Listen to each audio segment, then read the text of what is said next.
Hi, I'm Andy Powell. Welcome to the Purpose Project. All topics are fair game. I hope you enjoy.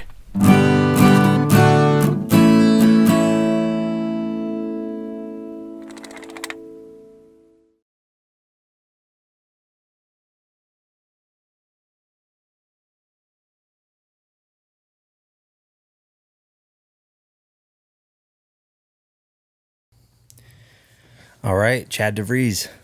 Thank you for having me. Welcome. I've been looking forward to this for a while. I know, me too. You know, I've got my own show, and I'm like, wow, that could be on your show. It's awesome. Yeah, I like what you're doing over there. I was able to listen to your breakdown of the candidates from last week, I believe it was, a couple weeks ago. Yep. That's good stuff. So today we've got Chad DeVries and Ryan Heath. Ryan Heath has been on before. He's an attorney, and Ryan is representing Chad. So we're going to go through a little bit of what you're going through, Chad, and how you're being represented. Yeah. And then hopefully we can get into some other cool topics too. It was great dragging Ryan up from the valley. He loves Prescott, so we're trying to get him up here. Yeah. So. Now, just a little bit of your background. You are in realty. You've been in realty since mid-90s? Yeah, 1995, I was licensed down in the valley. I moved out to Arizona from Michigan in 91. Got my license in 95. Been a realtor ever since, and that's been my livelihood. And did nothing but great reviews for almost 30 years in January. That's awesome. And you are one of the most successful realtors in the state. Is that correct? Well, definitely Prescott and one of the top in the state. And the last company I was with, I was number 15 in the whole country, which was a big brand. But yeah, I've always been a top producer, and I've been very fortunate in my career. That's awesome. What made you want to get into realty? You know, you took a boy from the lake. I had a business when I was younger. I was detailing boats and cars and stuff. Well, I came out to Arizona. I met my wife in Florida. I took a small time down there, and I really didn't like Florida, and I met her there, and her parents were out in Arizona, and I'm like, okay, and then I got stuck in the desert, and I'm like, well, there's a lot of boats here. I guess Arizona has more boats per capita than anywhere, but not the kind of boats I was working on, smaller yachts, mega yachts, and things like that. So I did that one. And I was a fish out of water, really. Yeah. And my wife at the time, she's like, yeah, maybe you should try real estate. So mid-90s, not a great time, back then for real estate. But, I started out and I worked really hard for 6 months. I almost quit because it is a very, very difficult business because you're dealing with different types of people and mindsets and things like that. But I became very successful my first year at the first company I was with that kind of pioneered North Scottsdale at the time. I was one of the rookie of the year, and that made me happy, and so I just kept, going forward. Not that I haven't been knocked down. I've been knocked down a few times, but that makes you stronger. When you say knocked down, you mean just markets and things like that. We had 2008, but I've always been able to figure out a way to make money no matter what market. So I don't care if it changes tomorrow. I don't sit there and worry about it. I just switch gears and go the way I have to go. Yeah. So, right on. Mm-hmm. Good stuff. So most recently, you've been successfully selling real estate, and you like to. Why don't you tell me the story of what happened? There's a. Yeah. Well, to paint the picture, I'm going to do a little Bob Ross for you. I don't need an easel, but anyhow, I came up here about 7 years ago. I worked for a developer out at Talking Rock Ranch. Someone I would work for in the valley, and I grew up in a small town in northern Michigan where my values were God and country. We respected people.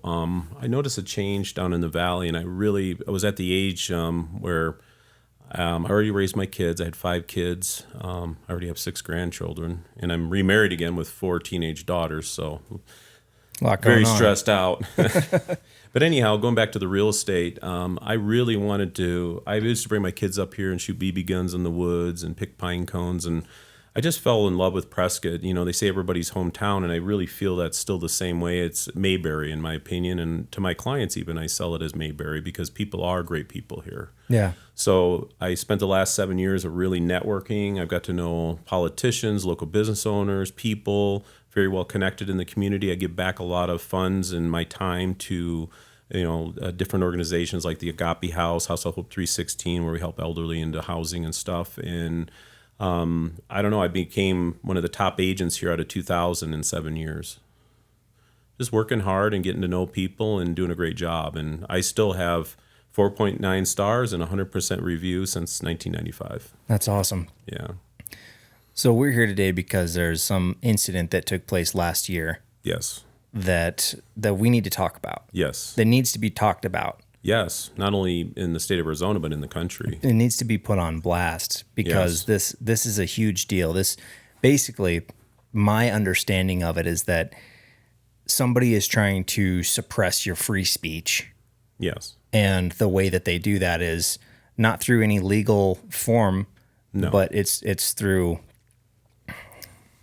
basically a company. It's like the only way that you can suppress somebody's rights is if you work for a company and you sign an agreement saying, I'll surrender these rights in order to have you tell me what to do instead so you can pay me money. Yeah, so let me start the story, what happened with me. As you're aware, last year at this time, I was running for city council. Mm-hmm. And, my beliefs and who I am, I'm very direct. I believe in God and country. I believe in family. I believe in strong borders. I believe in doing what's right, okay? I am a Christian. I was raised Catholic. I really don't care who you believe in. It can be Jewish or whatever. And I just... I was attacked. I mean, I can't even tell you. I wouldn't run for dog catcher again. And the reason I ran for city council, I've had friends die for this country. Okay, I have friends from my small town in northern Michigan that left family behind. And the least I can do, because I was never in the military, because I had 5 kids at a very young age. And, at the time, that's just something I didn't do. And so now for me, running for city council or whatever I was, to run for, I wanted to give back my time to the community or to our city to give back for that. And to make a long story short, I was shocked in how much I got attacked because I was shocked because I do so much for the community. I mean, I give 30% of my funds back to the community. I mean, literally. I mean, and you can talk to a lot of the organizations that I do stuff with, and they're just like, they always can count on Chad. If everybody needs something. I helped a homeless guy off the streets that was 85 years old, blind, and I got him into an apartment, and I was able to get him to California into a better situation. I spent $5,000 doing that, okay? So when I ran for city council, they were putting up sites against me, and there was Chad is bad on Facebook. They put devil's horns on me and my wife. They put me on Putin's horse. Why? Why would they do or say these things? Because I'm a conservative Christian. So they spent a lot of money. I spent a lot of my own money because I believed in myself and I believed in giving back to my community. So when they started attacking me like that, my wife wouldn't even leave the house barely for 6 months. I mean, we were literally attacked. I mean, I was threatened too. I mean, you would think like city council, really? And obviously it's a very powerful position, and there's certain people in this city that don't want you in power.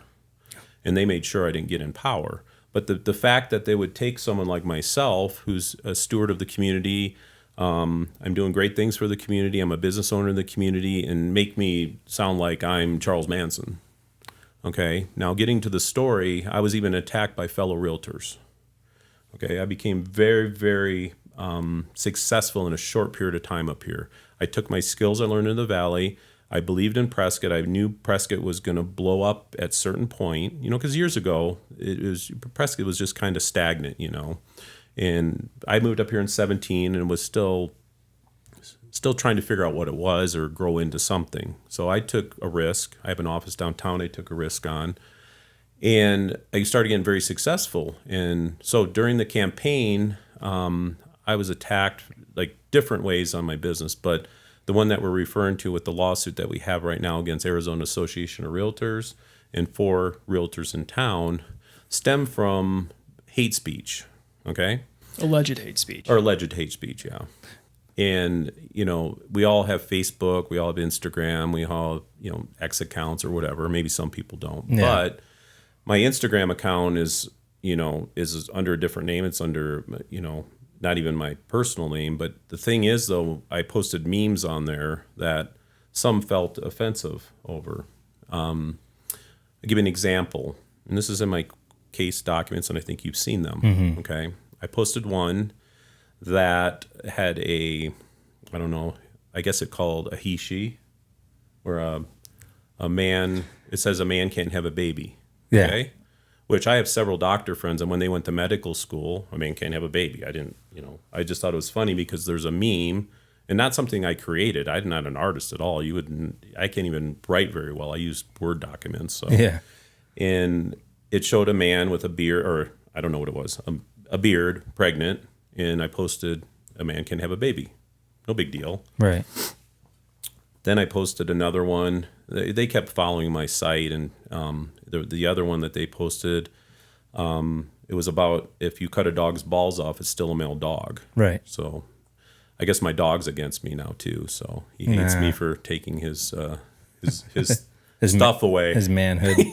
Yeah. And then probably the last one that I'll bring up. Is it okay for me to talk about the? Yeah, you can talk about Okay. those. So there was a post, and again, I'm a Christian. I don't hate anybody. I love everybody.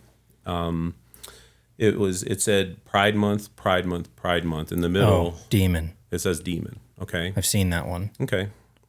That was another one, and there's a few others, but they were just like I said, like a comedian. Like you see post every day on satire and stuff like that. Yeah.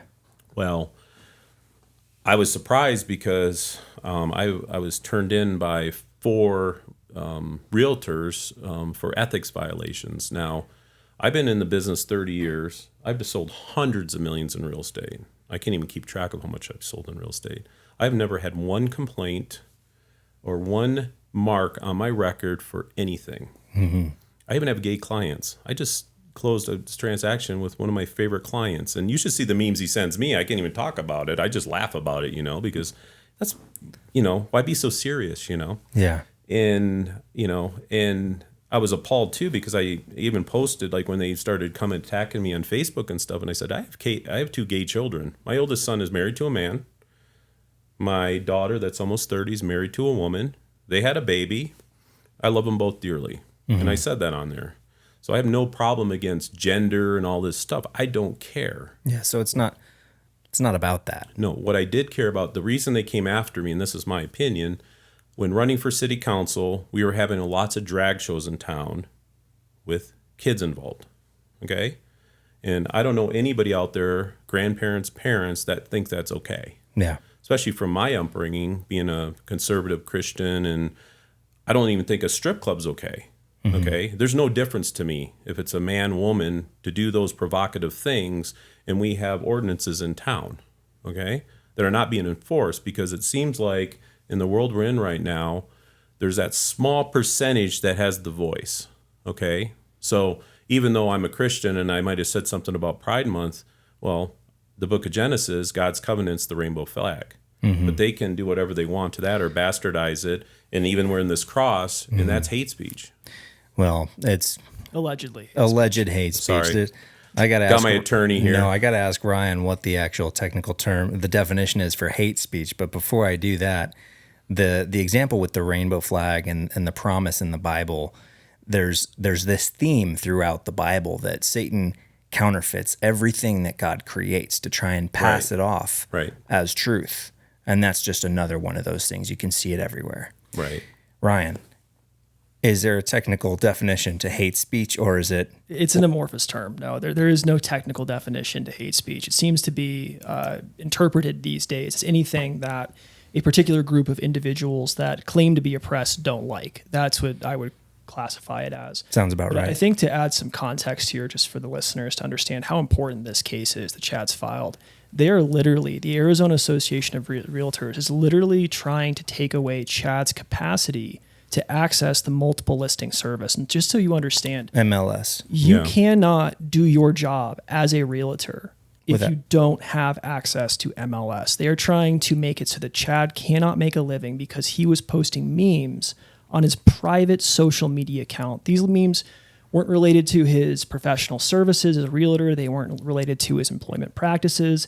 And these 4 individuals in town, they openly conspired. We have the evidence. It's all in the complaint. If people want to look at it, I think, Andy, you could probably put it in the show notes and actually link to it. So they worked together to file this thing against you, or Their complaints were the same, weren't they? They were essentially the same. There were 4 complainants. Two of them filed verbatim complaints. They actually filed the same complaint. In essence, it was copy and paste. They both put their names on the one complaint, and then two others copied and pasted from each other's, attaching the same evidence, claiming that Chad had violated the code of ethics of the Arizona Association of Realtors. Now, the problem with that claim is that the code of ethics for the Arizona Association of Realtors, just like for every association of realtors across the country, they're all subsidiaries of the National Association of Realtors. So they're all using the same code of ethics. Correct. They have a constitution, they have bylaws, and they have a code of ethics. And those things can only be amended by specific procedures. And they can only be amended by certain individuals within the organization, meaning the board members, the national delegates that actually meet at the convention once a year. They can amend certain parts of those contractual provisions. These are the governing docs that you sign up to be governed by as a realtor and sign up to be bound by. These are the terms of your contract when you become a member of the Arizona Association of Realtors.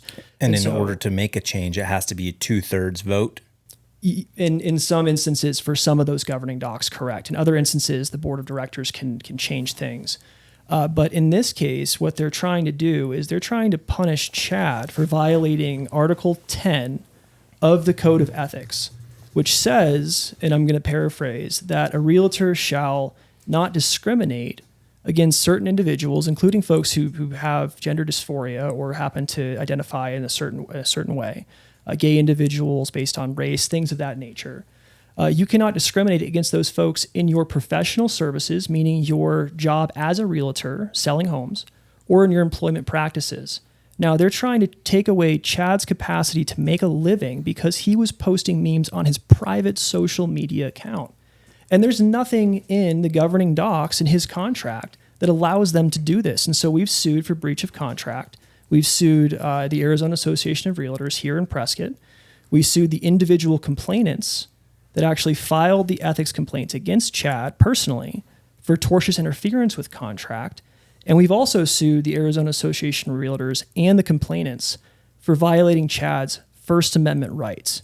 And that's because the Arizona Association of Realtors is a quasi-governmental entity, meaning they have monopoly on the practice of real estate in Arizona. If you want to, let's say, a good example to think about it in this way, if you want to get admission services as a physician to a certain hospital in a part of the state, let's say Tucson, for example, and there's only one hospital and they have monopoly on that particular business, they have to afford you due process and they have to respect your free speech rights. And that's because they are a quasi-governmental entity and they're treated as a state actor under the purposes of the law. So we actually sued all of these people personally. We're asking for punitive damages here because they're trying to silence Chad and violate his free speech rights. And prevent him from making money. Trying to take away his capacity to make a living. It's really grotesque. Yeah. And these are also competitors of mine. Yeah. They got to think about that too. Yeah. Yeah. To clarify for some people listening that these are not laws. These are policies put forth by an association. It's like the HOA. You got an HOA. They say, hey, you got to follow these rules. That's kind of similar to what this is. This is not a governmental law.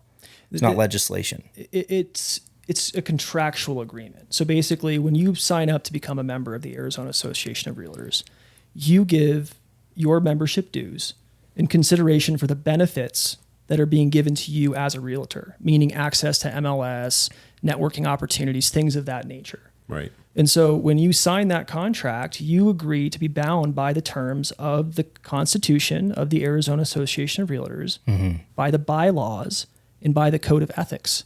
And what they're trying to do is they're trying to take these policies that are drafted by this Professional Standards Committee, which is not even really mentioned anywhere in the Constitution, the bylaws, or the Code of Ethics, except to state that this is a committee that is has been adopted and created by this organization to give interpretations and opinions about the meaning of the Code of Ethics. Nothing they do can alter the contractual provisions that Chad has as a realtor, as a member of AAR.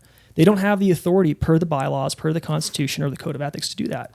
Their role is very clearly defined as being advisory. They don't get to alter his rights. And what happened in this case is Chad had 4 ethics complaints filed against him by these individuals. We had 2 ethics hearings. We had the initial hearing back in October of last year, and then we had an appeal hearing. And what happened is they disciplined Chad. They're trying to fine him $1,000.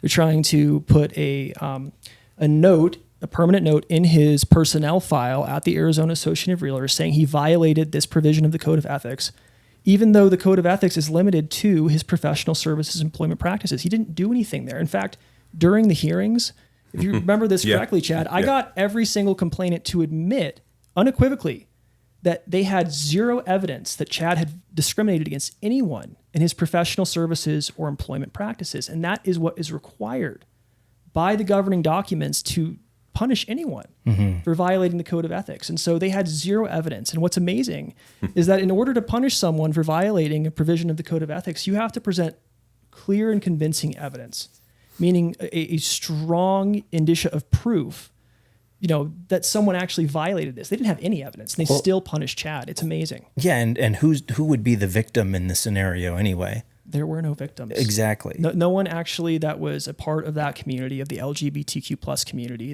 that these individuals claim to be so offended by, even filed an ethics complaint. So I think one more thing that's interesting about this case is that some of the complainants, the folks that actually went after Chad for this, they openly conspired on Facebook. We have all of the evidence. Yeah, it's unbelievable. They contacted the Prescott Area Association of Realtors, which is a subset of AAR. And they had the Prescott Area Association of Realtors send out an email to all of their members explaining to them and teaching them how to file ethics complaints for violating Article 10 of the Code of Ethics, which is what they got Chad for. And so they openly conspired to go after him. And now we are going to be holding them accountable in court. In fact, we have a hearing if anyone is interested, and I would invite the public to come. I think it's an important case. Well, October 9th here in Prescott downtown, we're going to have a hearing on this issue. We're seeking a temporary restraining order for an injunction to preclude AAR from punishing Chad and actually removing his capacity to make a living as a realtor. It's an extremely important case and subject because if this passes, if you guys win, basically this will set a precedent that you can't suppress my First Amendment just because I'm a part of this group. Right. And it's called viewpoint discrimination is what we have going on here.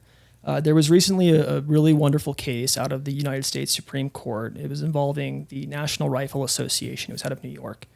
And the Supreme Court reaffirmed a longstanding principle, which is that a government entity, and this is a quasi-governmental entity, cannot pick and choose which viewpoint they prefer and then punish people for expressing the opposite viewpoint. And that's exactly what happened here. They didn't like what Chad had to say with his social media posts, and they're trying to silence him for expressing that particular viewpoint. And so we have a very strong First Amendment claim, and I hope Chad gets a huge jury award for punitive damages on this issue.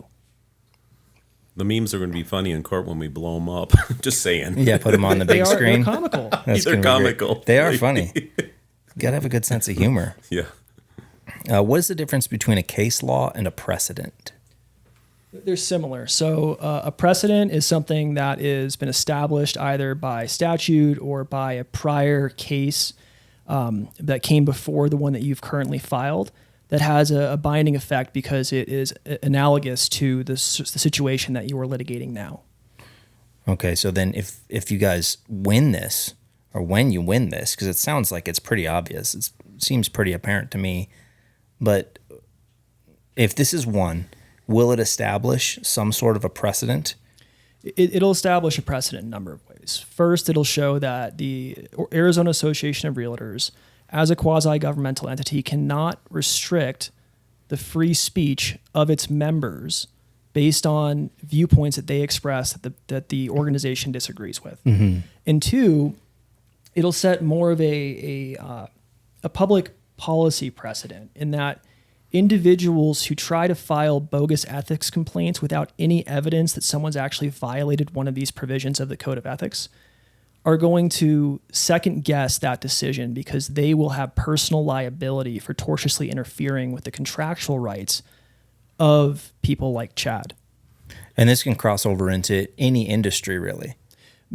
A lot of industries, yeah. So long as the organization has an essential monopoly on a particular type of practice. So this is a private organization, obviously, but because they control access to MLS, which is necessary for realtors to engage in that particular profession, they are essentially a state actor. So this may not apply to any fill in the blank corporation that somebody works for that has an employee handbook that says you can't use the N-word or something.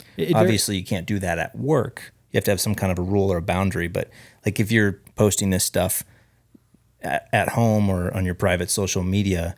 But we're also independent contractors too. We're not part of, we don't work for them. Okay. So that's a good point. It's a professional organization. It's like the State Bar of Arizona. It's very similar. Right. So if the State Bar tried to punish me, for example, for speaking out against a certain politician on my private social media accounts, this would be a good precedent to actually go after the State Bar for those types of issues. I see. And a big thing, just so I can throw this out there, is one of the big things I'm doing this for. A lot of people say, well, why don't you just pay the $1,000 and take the fair housing course? Because you know what? I was brought up with principles, freedom, and my rights. And you know what? And I know other people that can't afford this, and I want to establish case law or precedents on this because I don't want other people in the future to be harmed like I am. Yeah. This has happened before in states like California and elsewhere where people have been fined and punished and have had their capacity to make a living as a real estate agent taken away for a very similar situation. But Chad is one of those folks that just isn't going to take it lying down. He's going to fight back. And he's put forth a very well-pled complaint, and we're going to take it all the way. That's the objective. Well, you got to stand up for what you believe in. Absolutely. Somebody's got to do it. Not everybody has the ability, so thank you for doing that. Thank you. And I think some people in realty would ask about the Fair Housing Act, if that thing has any teeth pushing back against this, because you're talking about discrimination in your practices or in services versus just in general representing realty at all. But I've never had one complaint against a client, and I've had hundreds and hundreds of clients. Currently, I just closed a property with one of my gay clients. This was one of my good friends now, and we joke all the time. We have fun. I just had another couple, a gay female couple. They not only bought their house from me 2 years ago, they sold it with me, and they love me like I'm their family. Yeah. So when I'm attacked by fellow realtors, which you're not even supposed to do that per our code of ethics, attack fellow realtors in our business, that's where I have a problem. Per code of ethics? Mm-hmm. Yeah. You're not supposed to attack fellow realtors. Wouldn't that void this whole thing? They're applying the code of ethics selectively. And that very much is an unfortunate situation that Chad has found himself in. They have decided that a certain group of individuals gets superior rights to others, and we're suing to make sure that doesn't move forward as a precedent for them. Yeah. Right. Okay. And I do also want to say, because you brought up the Fair Housing Act, I think that's important here. Chad is actually being compelled as part of his punishment to take a 3-hour mandatory course on the Fair Housing Act. Now, it's important to realize the Fair Housing Act applies only to the buying and selling of real estate, leasing, etc. It has nothing to do with posting memes on your private social media account. It's a complete waste of time. He shouldn't have to waste 3 hours of his valuable time going through this course that has nothing to do with what he actually did. So how far along in the process are you? You've filed the initial complaint, and do you have a court date set? Yeah, so we filed the lawsuit in May. We had a hearing set actually for last week up here in Prescott. And then we learned that the Arizona Association of Realtors was planning on defending and potentially even indemnifying the people. What does that mean? Paying for any verdict on behalf of the individual. So actually, if Chad were successful, the Arizona Association of Realtors would Which I'm part of as well. Yeah. So but they're not paying my attorney's fees. They're trying to use Chad's membership dues. And by the way, if you're a realtor out there and you're watching this, you should be pissed. You should be absolutely up in arms, calling the Arizona Association of Realtors and demanding that they drop their plan to defend and potentially even indemnify these people. Because if Chad's successful, those are your membership dues that they're going to have to pay to him in damages.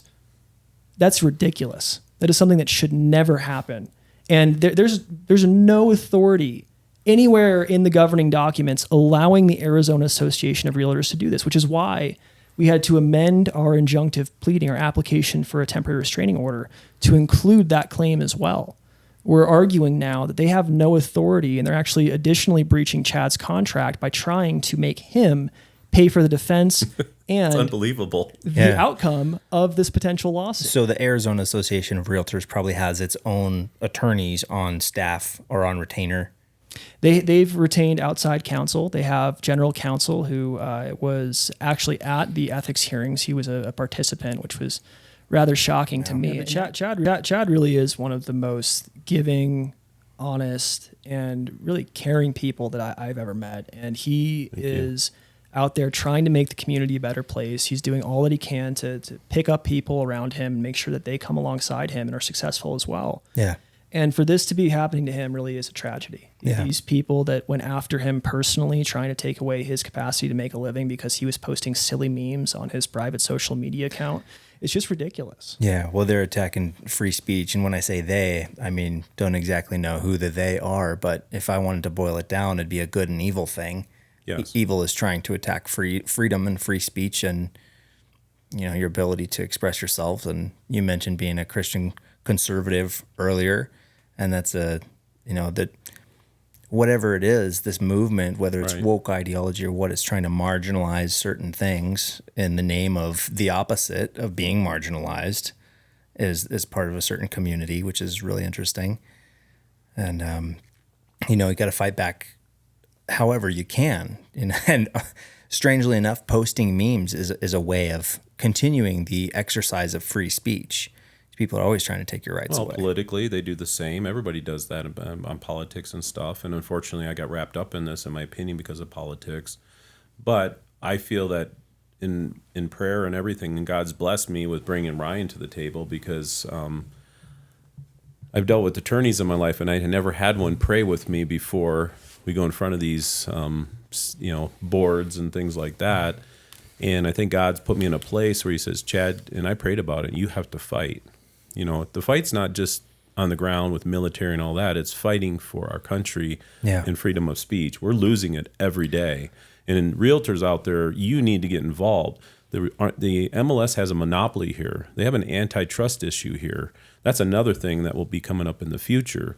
They're trying to take my rights away, take my business away because I have to believe in what they want me to believe. And I'm paying for that service? Seriously. And I can't separate the MLS from being a realtor, which I don't think is acceptable, in my opinion, because they have a monopoly. There's not another source that I can go to continue my business without going through them.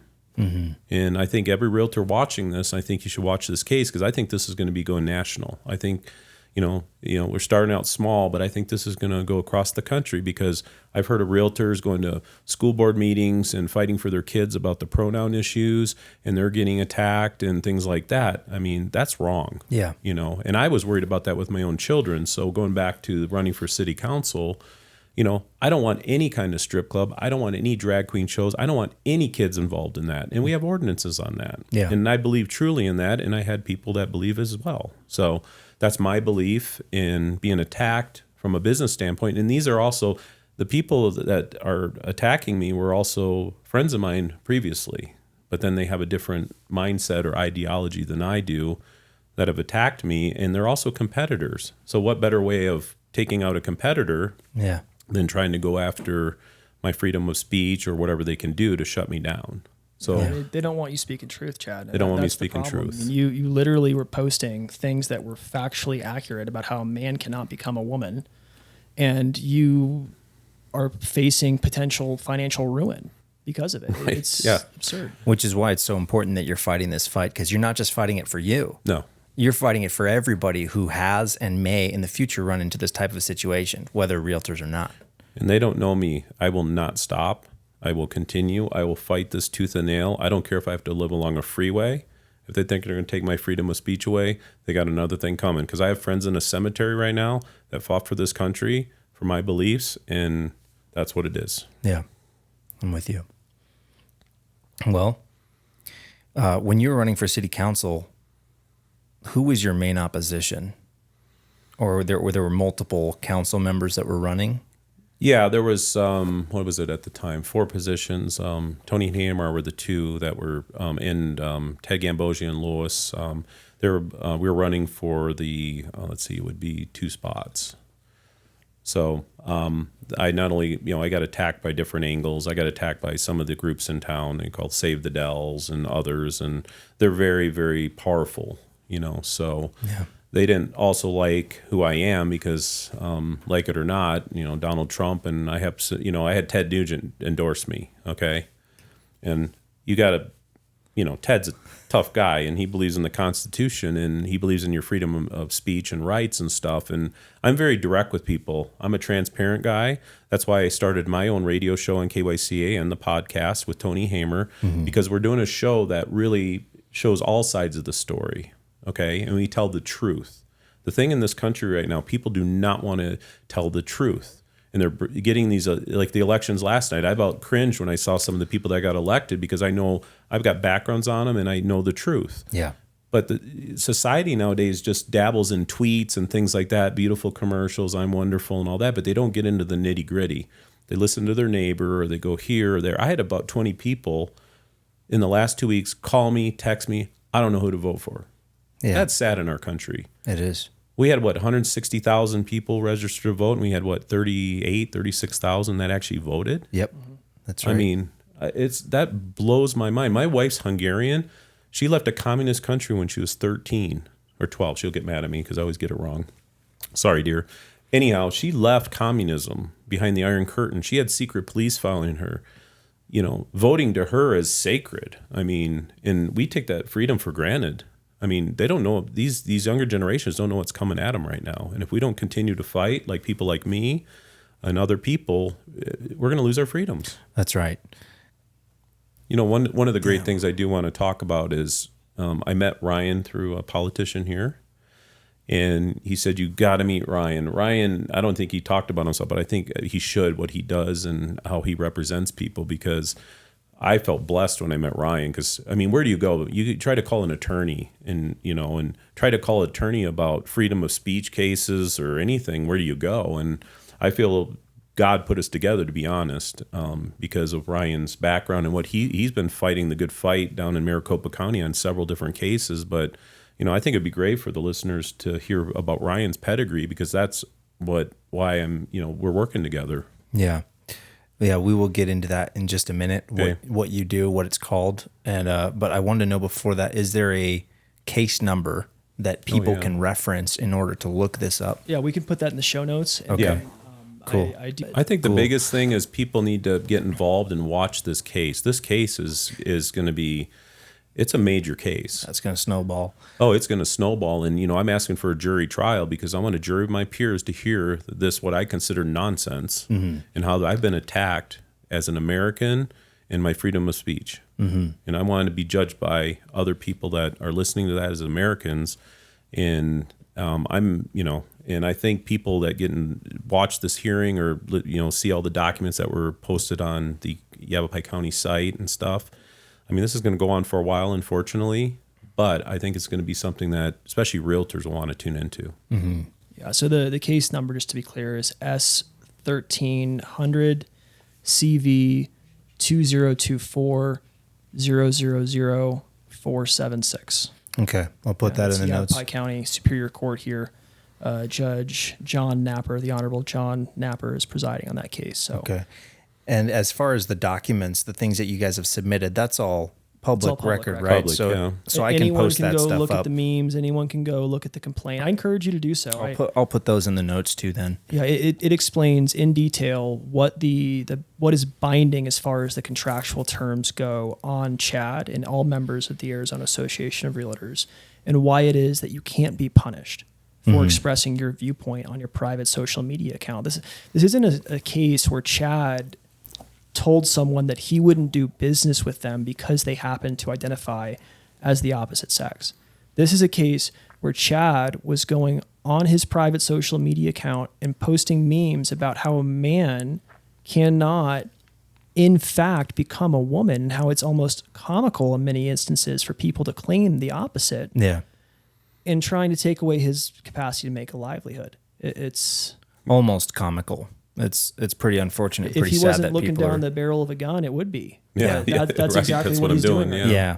And by posting these things, what you're doing is you're on social media just like 75% of other Americans, scrolling through Right. shit. You see something funny, you share, share it. it. You Yeah. make a note of it, and haha, check this out.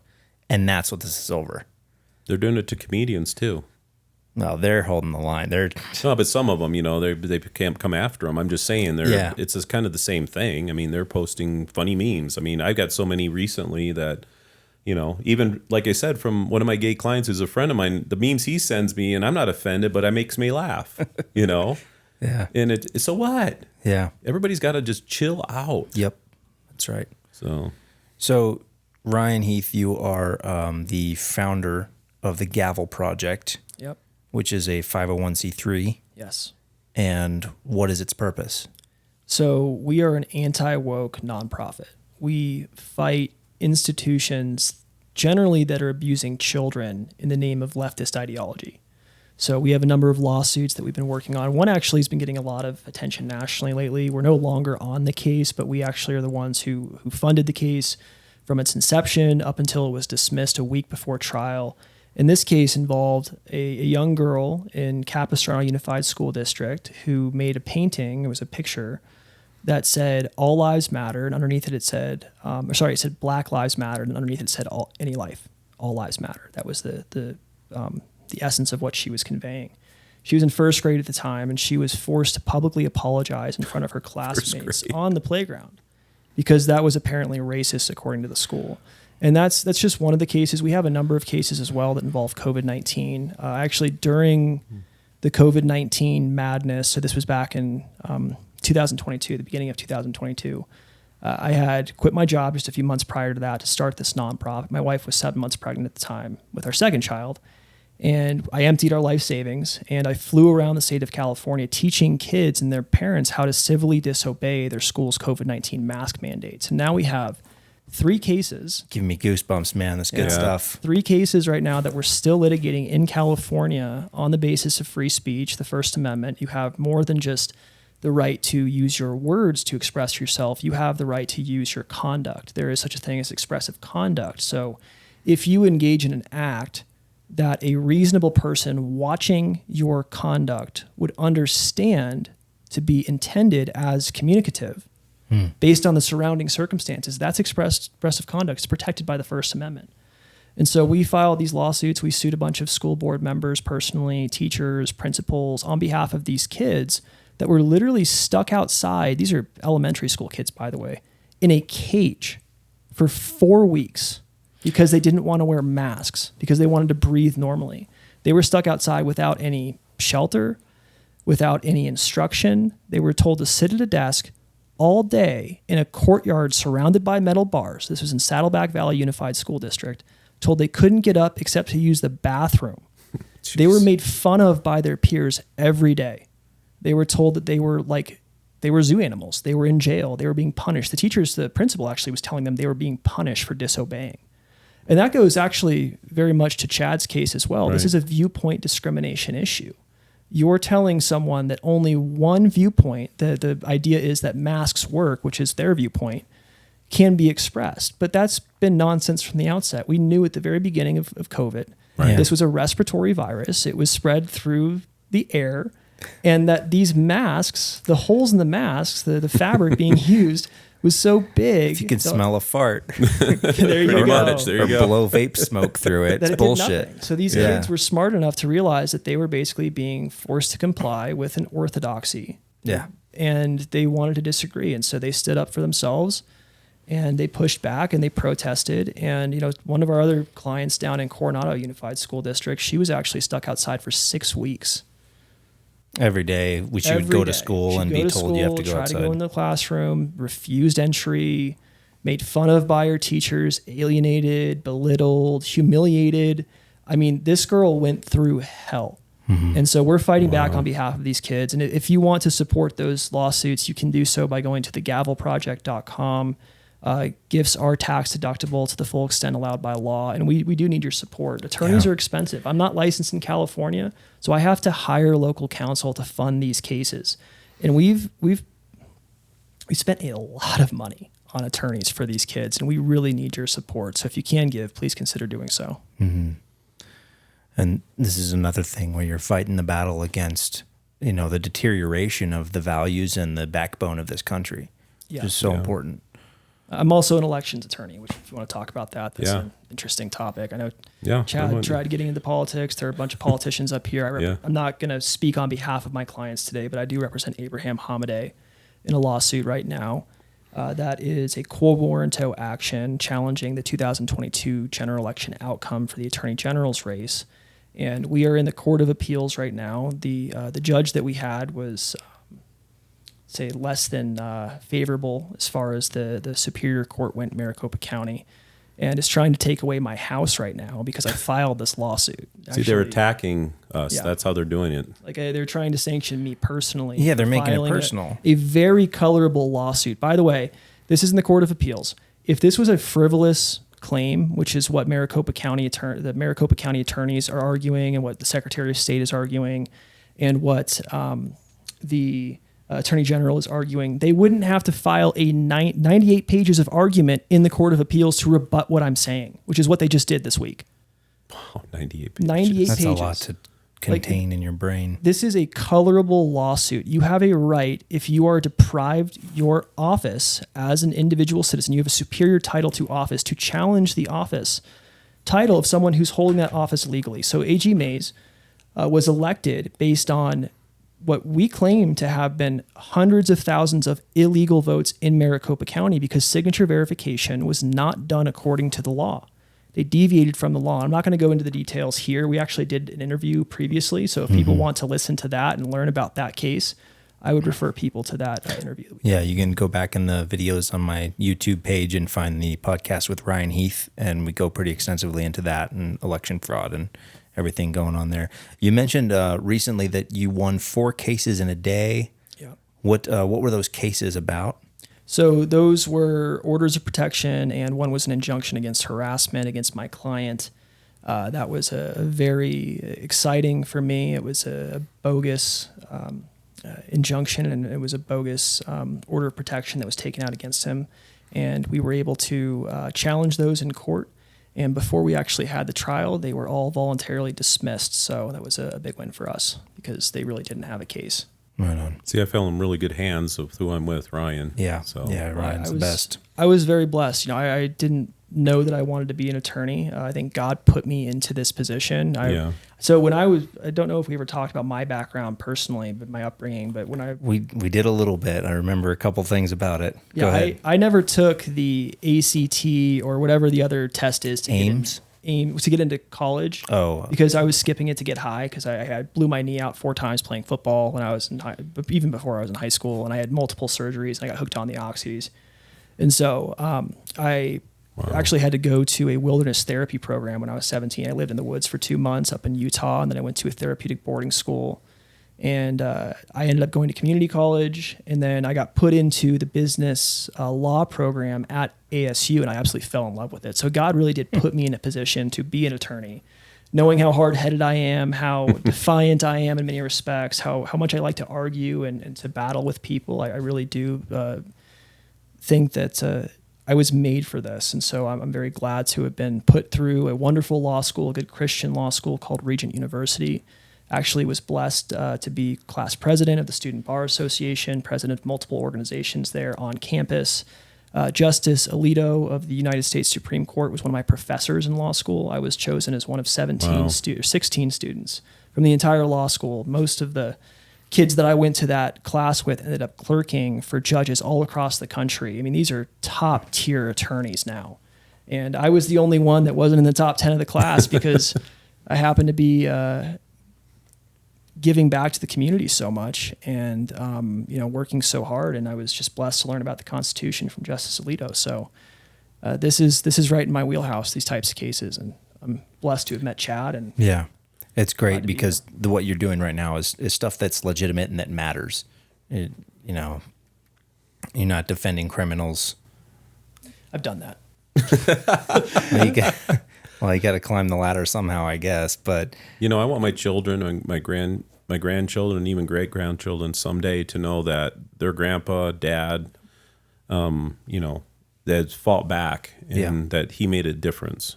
Because we are losing our freedoms, and I think there's change coming. I think everybody's seeing that right now.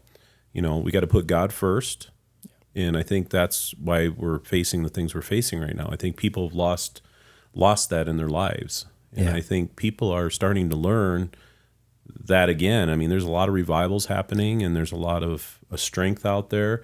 I'm very encouraged by the younger generation. Carson Carpenter, that's been working with Eli Crane on his campaign and stuff. I did an interview with him. He started at 16 asking Paul Gosar, I want to be part of your team. And guess what? Paul blessed him with that. And he worked on the Trump campaign. And he's part of the Republicans of ASU, the younger generation there. He's like the VP. But he's going out and speaking in districts and talking about indoctrination of kids in college and grandparents. But I'm seeing a lot of that, even kids at Embry-Riddle. When I was running, they're like, hey, Chad, we got your back. I'm like, whoa, hold on a minute. You're just kids. But they're like, no, we're conservative and we're going to vote for you. Yeah. So I do see a change. I think there's that 20 years that we got to worry about where this stuff's been inflicting our younger generation. But I think the new generation coming up right now has a different approach and a different mindset. Yeah. So I think that we're going to be winning, but it takes the fight. Yeah, it does. And we're not backing down. And it takes parents to want to parent. Absolutely. That's a huge Without one. the parent, it's, Yeah, you'll catch any drift. Yeah. And, you mentioned your podcast earlier. So you do a podcast that's geared locally called Eye on Prescott. Yes. EYE. So you're watching Prescott.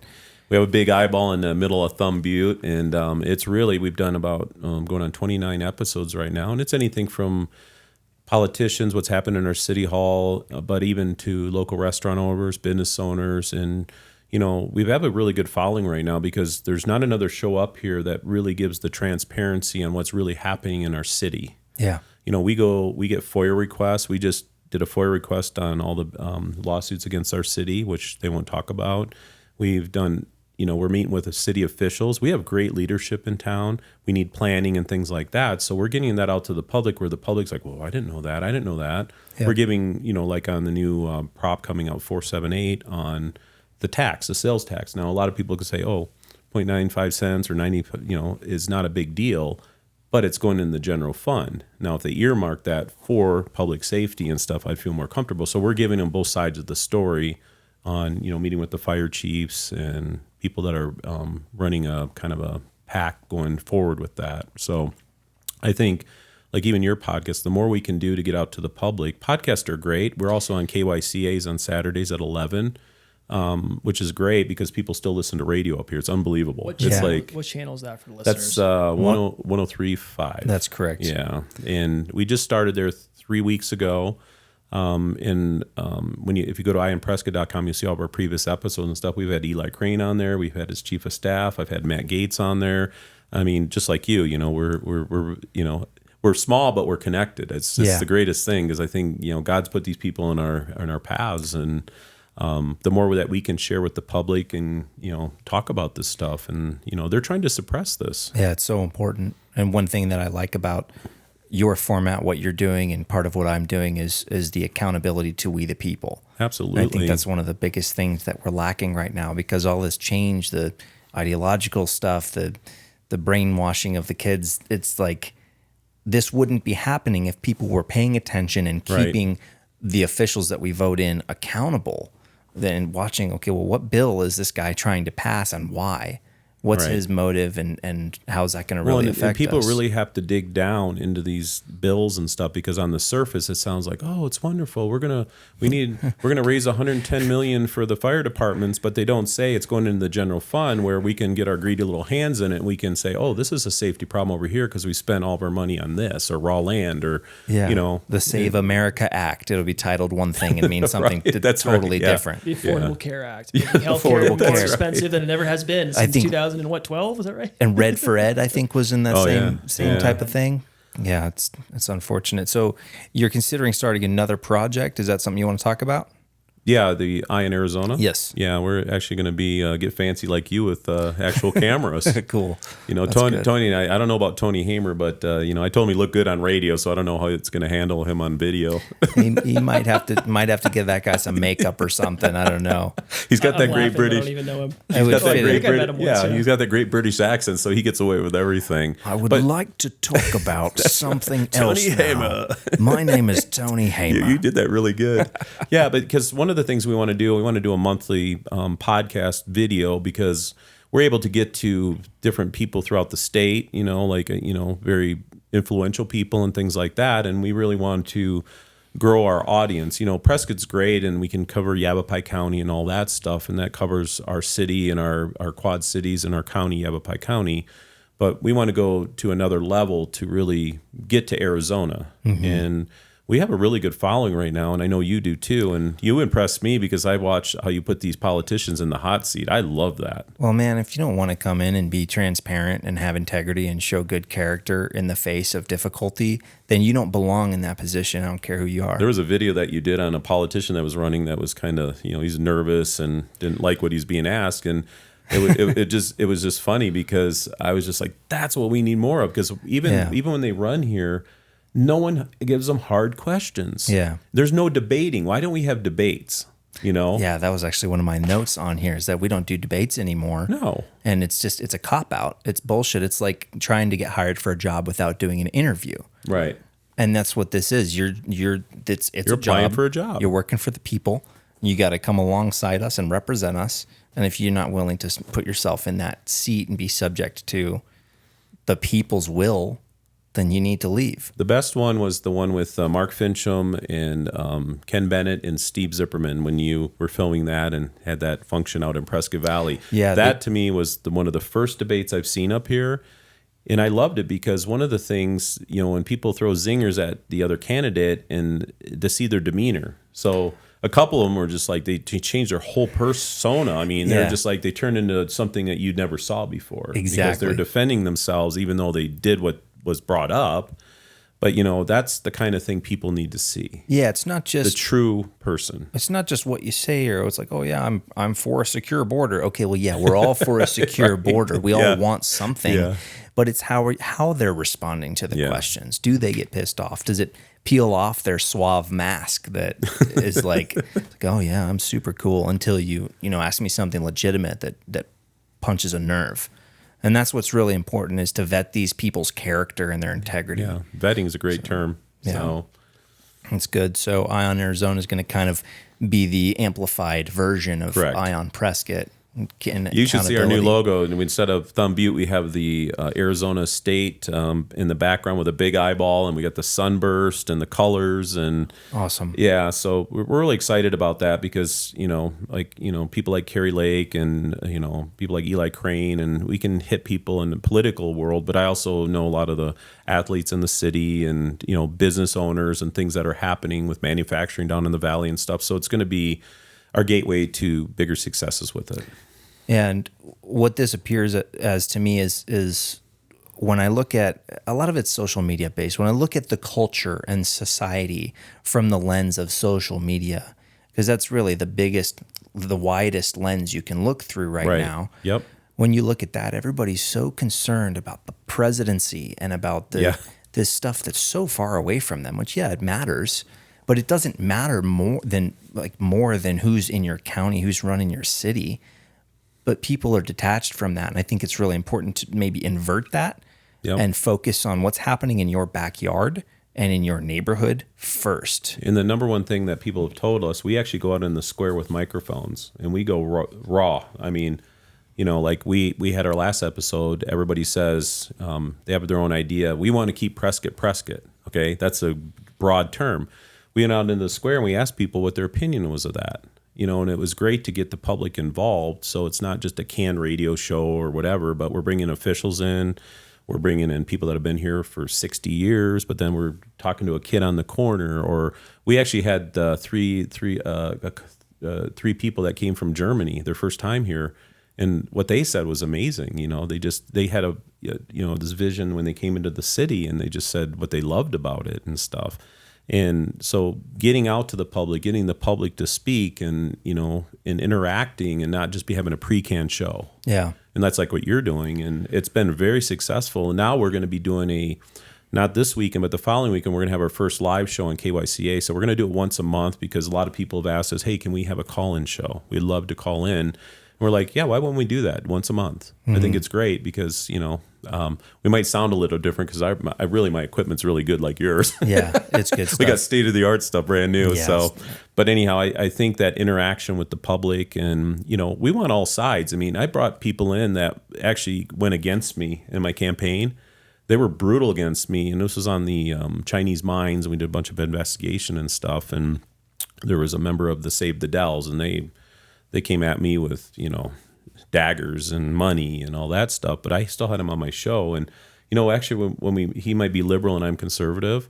But after we were talking, we were like friends. I mean, it was like, you know what? You can believe what you want to believe. I can believe what I want to believe. But we give both sides of the story and what he felt, and I gave what I felt, and we talked to the community. So it was really amazing to unify because sides. I didn't know him from Adam, but he didn't like me. He hated me just because my name, and he didn't know why. I mean, he just heard things. But then when he met me, I saw my coffee the other day. He's like, "Hey, Chad, how you doing?" I'm like, "Hey, how you doing?" And we sat down and talked. Yeah, imagine that. But that's the way it used to be.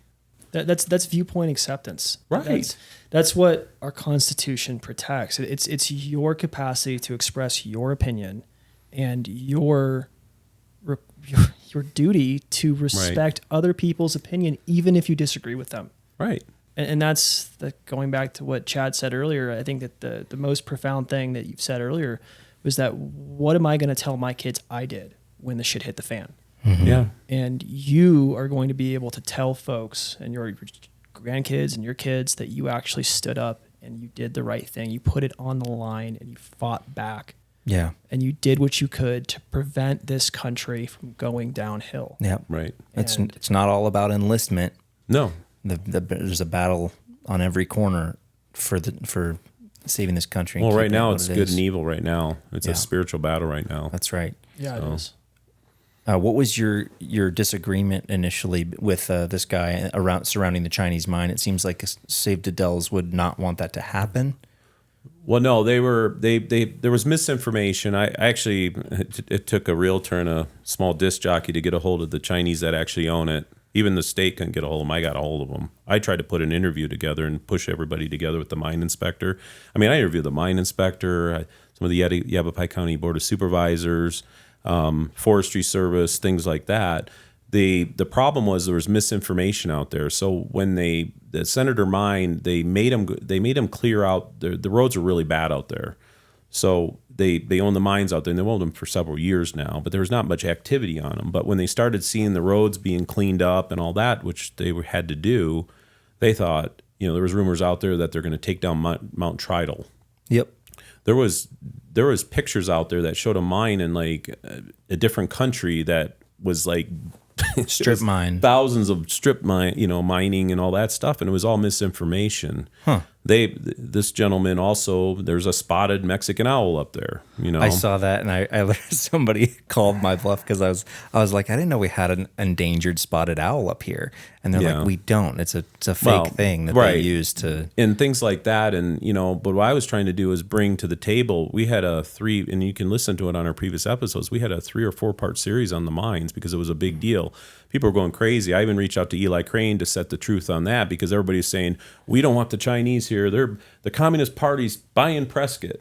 These are people that they're here in America. Okay, they're corporations in San Francisco. They have every right to buy the property. Yeah. Now again, if the laws change or something, then you can do something about it. But they're doing anything anybody else can do with property rights. Okay, but it got blown out to this proportion that was like. Everybody was going, oh, the mine, they're going to, we're going to drive through town and Mount Tridal at the top. They're going to desecrate the top of it and tear down the trees. So this was kind of the Save the Dells community that was putting this type of information out there? Yes. Okay. I wasn't aware of that. And they had signatures. I forget the name of the site. It's on my show, but they had a site to where they had 30,000 signatures. Well, there were 30,000 signatures from around the world. saying really? to stop the mine. Okay, so if you lived in Ecuador, you lived in, Florida, those are the signatures. They made it sound like those were signatures from local here, and it wasn't. It was misinformation. They posted and we questioned that person on those things, and one of the residents up there, because it's not truthful, and we want truth. So that's, and I think it's hard for some people to understand truth. Yeah. The problem is you got Nextdoor, which is Oh man, don't get me started. Nextdoor. You've got social media. Things can pop out there so quick, and then the story keeps rolling and rolling and rolling, and before you know it, it's like the Chinese are invading Prescott. Right. Yeah, and then you fill in the gaps. Yeah, then you fill in the gaps. Yeah. And guess what? They're trying to sell the mine now. They're not doing anything. They've got so many fines against them just because they took on a problem with it was already toxic there for 100-something years, and they made a mistake, So for anybody to even take on that property, I wouldn't touch it with a 10-foot pole, to be honest, because you're going to have to clean it up. But the thing is, though, it's all about facts, in truth. So when you have the mine inspector on, you have the opposition on, we have people that understand the mines. You start to build the entire picture of what's happening. You build happening. the picture, and then, that's the picture. Yeah. So that's what's great about what we're doing. Yeah, that's excellent. Well, there's something that I've been doing on this show for certain guests when they... Oh, boy. I got my attorney here, so... That's a good thing. He better bring that whiskey back in. Yeah, right. No, this is something that I haven't done on camera before, but I want to do it right now. If you reach up there to your left on that shelf, there's a Constitution on the far right. Yep. The one in the plastic there. Yep. That's for you. Oh, thank you. And I think that's show the viewers out there. Yeah, the Constitution. That's a beautiful. And select writings of the Founding Fathers. So, wow. So it's all in there. You get the Constitution, the Bill of Rights, Common Sense, Federalist Papers, all different kinds of stuff. But wow, that's beautiful. Look at that. If you own a Bible, seriously, you need one of these too. This is going right next to it. I'm telling you, that's a beautiful. Wow. And if you don't own a Bible, get a Bible. Then get one of these. Yeah, but that's true. In that order, in particular. Right? Yeah. Yeah, but this is, if you believe in God, then you need to have a Bible, and that's what it is to be a Christian. If you're an American, then you need one of these. You need to know it just as well as you know your Bible, which probably isn't very well, so get there. But that's amazing. Yeah, Thank you so much. Yeah, you're welcome. Our founding fathers were blessed by God. I mean, they were brilliant. I mean, to put this together, and some of them in their early 20s. They're thinking and forethought in the future. You got a bunch of Ryan Heaths in a room. Well, let me just say this on the Constitution, because I think it's important for people to realize it is not a hard document to read.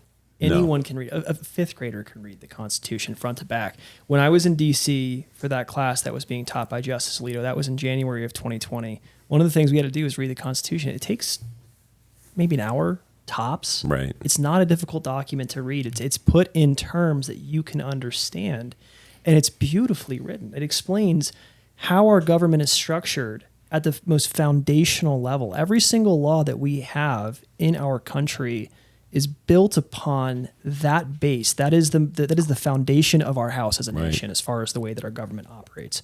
And for you to understand that, it makes comprehending everything else so much easier. In fact, I have this, I treasure it. It's a pocket Constitution. It's so small that Justice Alito actually gave to me as a gift when I was in that class. And I still have it in my office. That's awesome. And I pull it out sometimes and I just peruse through it because it is just a beautifully written document, and it's not hard to comprehend, and everyone should take the time. Take an hour, just read it. We have those pocket ones out there too that are really small, and people, it's very easy to read. Everybody should have one in their center console. And they need to understand the Arizona Constitution. Yes.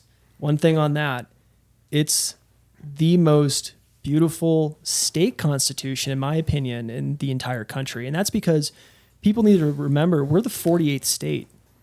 We had the benefit of learning from all of the previous constitutions that were adopted ahead of us. And so we took the best parts of those constitutions and incorporated them into our own. In fact, on the issue of voting, we have guarantees in our state constitution that protect voters. You have the right to free and equal elections that can't be interfered with, even by military intervention. So even the state can't interfere with your right to vote. Mm-hmm. You have the right to have your vote counted in a meaningful manner, in a way that is equal with other people throughout the state. Yeah. And you have the right to have the person elected receive the highest number of legal votes, which is huge. That's absent from the vast majority of state constitutions in our country. And Arizona has that. We have a very progressive constitution. In fact, there are a lot of commentaries out there that speak on the Arizona Constitution, calling it a progressive document. It was actually adopted right here in Prescott, which is beautiful. Was it really? Yeah, this was the original capital of Arizona. Oh, I remember that. Yeah, and the convention was here. Wow. And so if you think about our Constitution, it really is one of those things that most people just sort of forget about. But it's one of the things I reference all the time in the cases that I work on. I point to the due process clause. I point to the equal protection clause of the Arizona Constitution, the free speech clause. We can use these protections. They are actually more robust. They are more protective than the United States Constitution, because so much time had passed between when the U.S. Constitution was adopted and when our state constitution was adopted. So we have more secure rights as Arizonans than most people do throughout the country. That's awesome. I didn't know that. That's one thing. I have it. I have not read it yet, the Arizona Constitution. Steve Zipperman gives classes on not only the U.S. Constitution, great guy, but the Arizona Constitution, and people love it. Yeah. My wife just went recently, and she learned a lot. I didn't know you're still teaching them. I'll have to go. I would love to go check out that class. He's a wonderful attorney. I know that he worked a long time as an attorney in California. Yep. Mm-hmm. I've spoken to him about election issues as well, quite a lot, and he gets it. He understands the issues. He understands the way that the law actually works here in Arizona. And hey, now that he unfortunately lost his race to Mark Fincham, maybe he can actually come in and help out with some of these cases. I'd love to work with him. Maybe he's got something more important to do. Well, maybe God had a different plan. Well, Steve introduced me to Ryan, so I felt very blessed in that. So likewise. I want to give him a lot of credit for that, because thank you, Steve. I don't know where you would go to find someone like Ryan. I mean, seriously, and that's why, go to the Gavel Project and Google Ryan Heath in Scottsdale, because I mean, when your rights are being violated and all the stuff that he's working on, I mean, he's the guy. He's the guy, and he puts his Christian background behind it and God behind it. So it's not just about being an attorney. I deal with a lot of attorneys, and I've never met an attorney like him. Mm-hmm. And I'm blessed with that. So thank you. That's very kind. Yeah. Now, a question for you about the Constitution: when you have something like Marbury versus Madison saying that any law repugnant to the Constitution is null and void, how do we have so many laws that are being made that are repugnant to the Constitution? And people forget. It's a can of worms. So yeah, we don't have to go down there today. Well, Marbury v. Madison created the concept of what's called judicial review.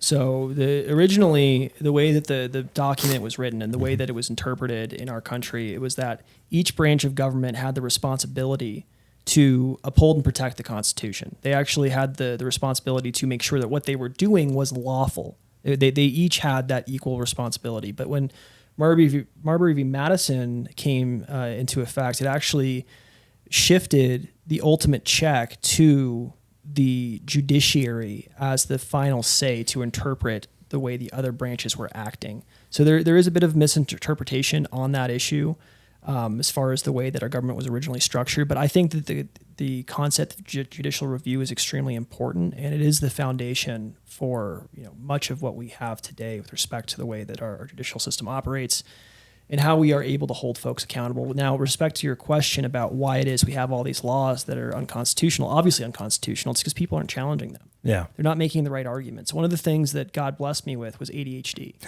And hey, I have the same thing. Yeah, there you go. Nice. Great minds think alike. I am starting to realize I have it too. I don't think I do, but I have a lot of friends that have it. I'm starting to, I could count them probably more than 10. It's actually a blessing. It was a curse when I was growing up learning, but it's a blessing later in life. That's awesome. Well, the thing about ADHD is it makes you creative. You think in a way that other people don't. My mind is operating on a different frequency than other people. That's how I roll too. That's why I like talking to ADHD people. That makes sense now. When we think about problems and solve problems in ways that other people don't, we make connections that other people don't. And so for me, I am very creative in the way that I come up with arguments. I'm very creative in the way that I approach cases, and I'm often the person that comes up with a solution to a problem that most people can't even figure out. Mm-hmm.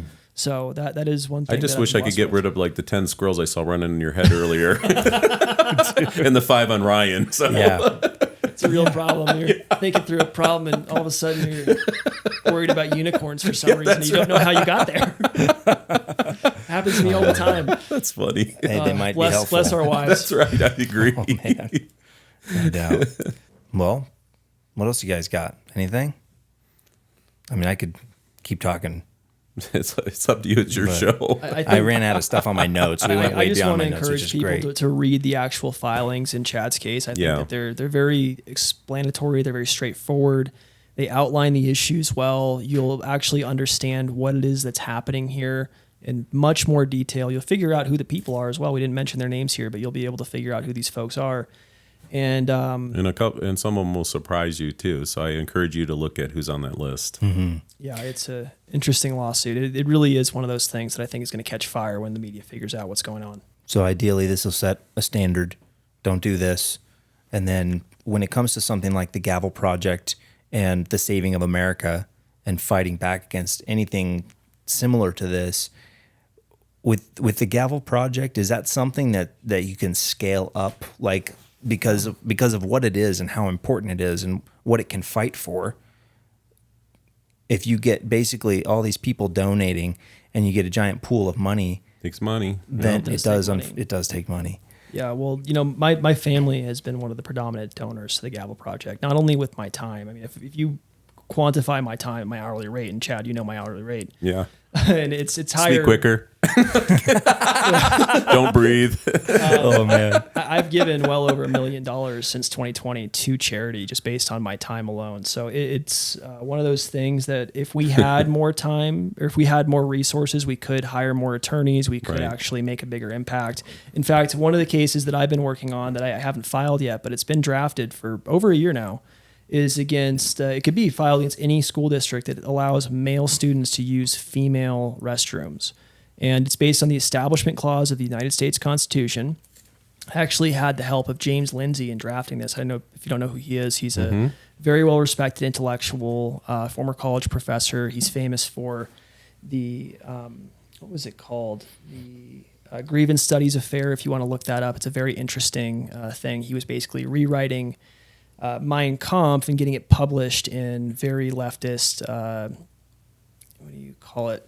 These peer-reviewed journals in collegiate papers. So he was actually undercutting the idea that these humanities, these human studies courses like gender studies and all of these things were nonsense, not based on any science. And in fact, he was just publishing these nonsensical papers, making up the data and getting them published. Actually had quite a few papers published that were all farcical and satirical, with a number of other people, including Helen Pluckrose and Peter Boghossian. Is this the one where they talk about the dogs? Yeah.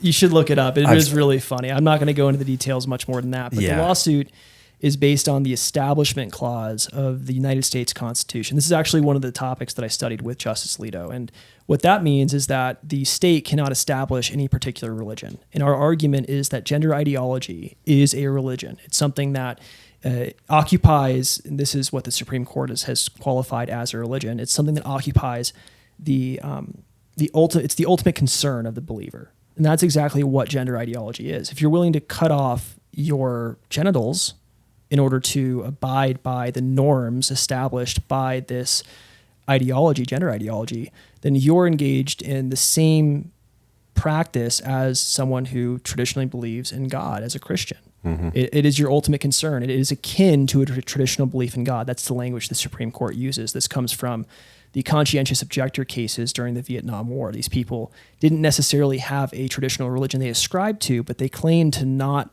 to qualify as conscientious objectors based on religious beliefs because they had a set of norms that governed every aspect of their life. Yeah. And they believed that taking another man's life, using another man as a means to an end for any purpose was against their conscience. It violated their most fundamental beliefs. And so in the same way, we have an argument that says that you, by allowing males to use the female facilities, are supporting a particular religion at the detriment of these girls. It's very well written out. We're looking for funding for that right now. So if anyone out there is compassionate about this issue and wants to fund it, you can go to thegavelproject.com. You can contact me there if you actually want to look at the complaint. I'd be happy to get an NDA to you to actually show it to you so you can see the work product. Mm-hmm. But this is ready to go. And I think it's a good lawsuit. It's foundational. I think we can win and actually make a big difference and set a precedent across the country getting this crap out of schools. Yeah. Well, and I think that's one of our politicians lost yesterday, Ken Bennett, That's because right. he didn't think the voters were smart enough to vote on the issues of bathrooms and other things with pronouns and stuff. So I think the voters, which I was very happy yesterday that they spoke. Yeah. 'Cause I supported Ken in the last election, but when he did that, That was the turning point for you? That was the turning point. Yeah. I've been fighting that in my daughter's schools up here, and I'm tired of it. What exactly is going on there? Well, the whole pronoun thing. My daughters came on their first day, this was 2 years ago, into ninth grade in Prescott High School, and one of their teachers gave them a project, and they had to they had to do this on an app and speak their name prophetically or phonetically or whatever, and they had to address their pronoun. They got a failing grade or whatever they do now. They don't really grade because everybody's got to be the same, but they got a failing mark on that, which set me off. So I went to the school and I served them all with the Arizona school watchdogs, which Michelle Hamer's part of. They have a document there that we can bring to, and I put every teacher on notice in there. And I was appalled that my girls were asked that because they're girls, and they shouldn't have been, they shouldn't have to be graded on something like that. And they're taking on a third-party platform without parental consent. Now, I posted on Facebook what had happened, and I had a parent reach out to me in another state that one of their friends' daughters did the same thing, and they took through AI, and they tried to manipulate the daughter's voice and get money from the parents. So anything you're doing with that kind of stuff. Now, the problem is the principal didn't know this was going on. It's these teachers that are woke that are doing their own practices in the classrooms, and they don't oversee them enough. So that's the only way that this is getting into the schools. It's not part of the curriculum. It's the teacher themselves that's doing this. Well, their other teacher, and my daughters are very conservative and constitutional, and their English teacher told them they didn't have to stand for the Pledge of Allegiance. They got in her face and said, "You're very disrespectful." And that's the kind of stuff. So, yeah, there's social emotional learning, there's textbook stuff, but it's what the teachers are actually saying in classrooms. And like the pronoun thing, I don't even understand that, okay? I guess I'm getting old now. Nope. But when my daughters come home that. and they're upset and they're like, we're telling them, you're not doing that because, first of all, the principal didn't even know this was going on. And this is going on a third-party platform through a Google, and they capture your voice, right? And then now they have that captured forever, and they could use it for whatever they want in the future. So if they said, no, I'm a girl, I'm a he or a she, and then what happens in the future, they use that against them. So, there's just a lot of stuff happening. Yeah. And that's why the parents have to get involved, because parents drop their kids off and pick them up or don't even pick them up. And, I was the board chair for Fellowship of Christian Athletes. And one of the things we're implemented in all the schools now. We have what they call huddles and prayer groups and stuff. So we're in colleges, we're up in northern Arizona, and I help spearhead that here. That's how we're combating it there. But with those kids, we found that the dads are missing or the parents are split up and stuff. You know how hard it was to get a birth certificate? Mom's in this state, dad's over here. We've helped so many kids because we do Jesus 101. Even on our football teams, we started football, we started different, wrestling and all that.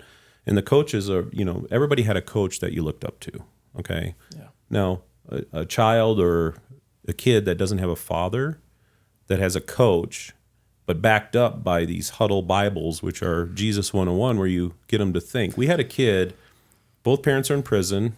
He lives with his grandma over in Cordes Lakes over there, okay?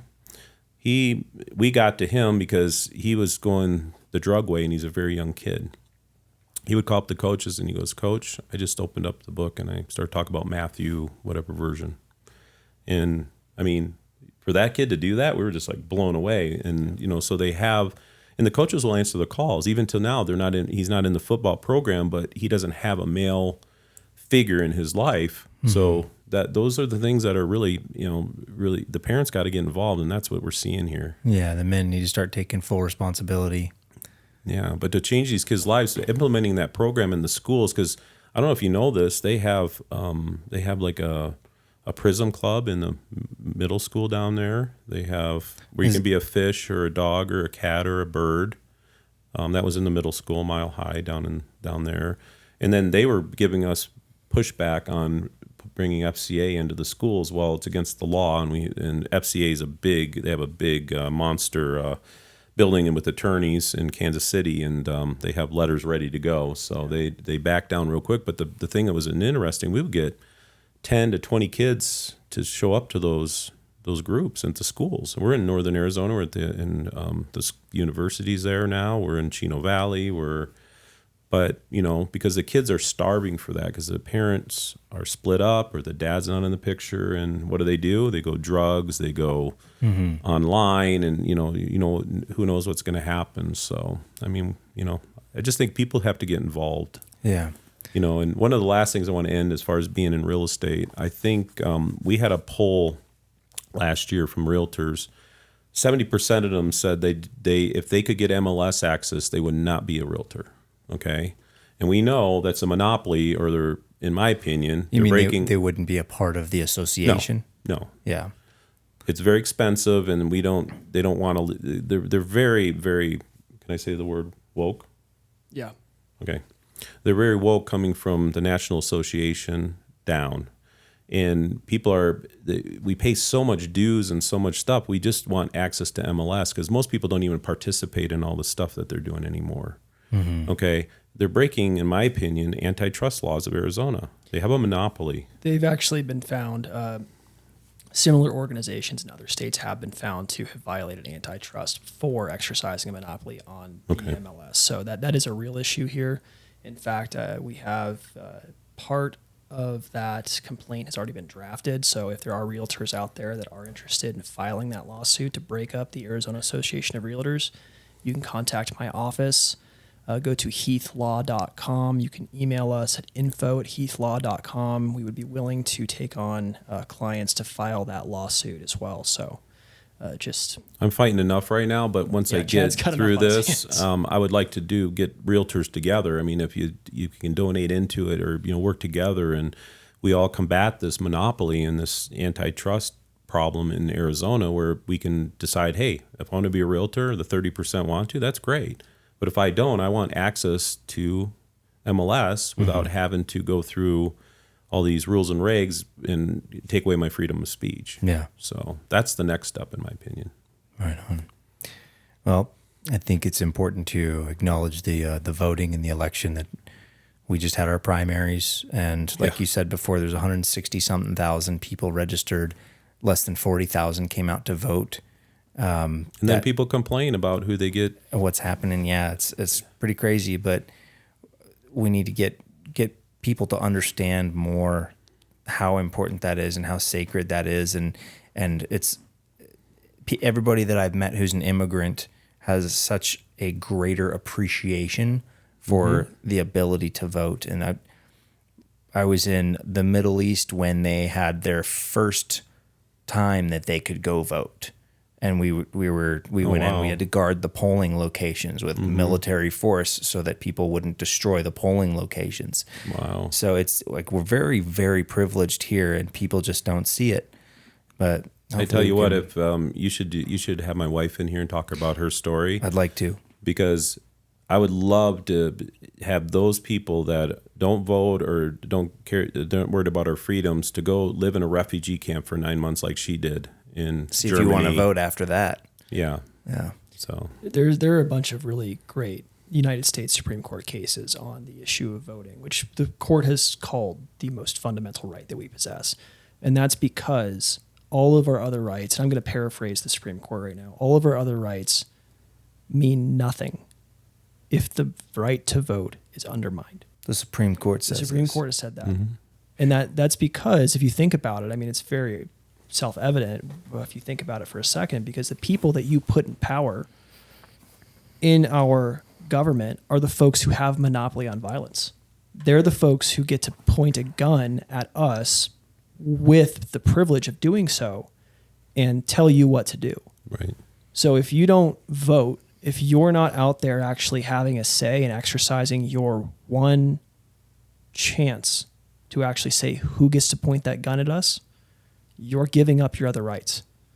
And it's a very slippery slope when you don't have an active electorate. And so if you know anyone that didn't vote, shame them. Yeah. Shame them into voting. Tell them that they are a fool because they are, and get them to the polls. Yeah. I think they think one of two things. They're either ignorant to it. They don't know how important it is, right? Which is so foolish. Easy too. Or they don't think it works, which we've gone over this. I've gone over this with Michelle Burchell, the county recorder, of voting in Yavapai for the most part is. I listened to that episode. Hi, Michelle. I like you. Very that was a very good episode. Great episode. Looking She's forward to meeting you. Super knowledgeable. Job. But yeah, voting here is pretty damn secure from what I can understand. And yeah. It works. Just real quick.